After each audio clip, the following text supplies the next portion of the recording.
প্রধান সাহেব, এই নিয়ে আমার জামাই মেয়ে 4 বার বিচারে বসলো। আচ্ছা, আজকে আমার জামাই বলছে যে আমার মেয়েকে ডিভোর্স দেবে। আমার মেয়ের কি দোষ বলুন আপনি? আচ্ছা জামাই, এই নিয়ে তোমাকে নিয়ে 4 বার বিচারে বসা হলো। তুমি কেন এরকম করছো? তুমি বলো দিনি যে মেয়েটা কি দোষ করেছে, আমি একটু শুনে দেখি।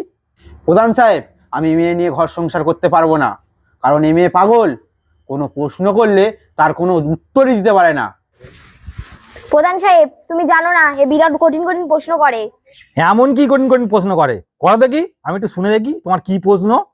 শুনে রাখুন, প্রশ্ন আমি করতে পারি, উত্তর কিন্তু আপনাদেরকে দিতেই হবে। আচ্ছা, আর উত্তর না যদি আপনারা দিতে পারেন, আপনাদের মেয়েকে নিয়ে আপনারা চলে যাবেন এখান থেকে। ঠিক আছে?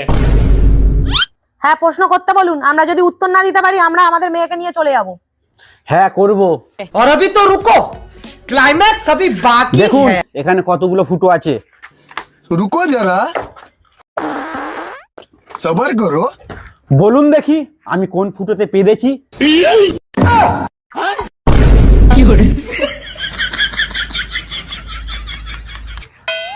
দেখো তিনি কোনটা।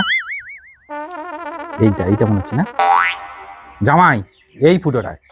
না না, ও তো ভুল উত্তর। আমি তো ওই ফুটোতে পারিনি, আমি তো এই ফুটোতে পেতেছি।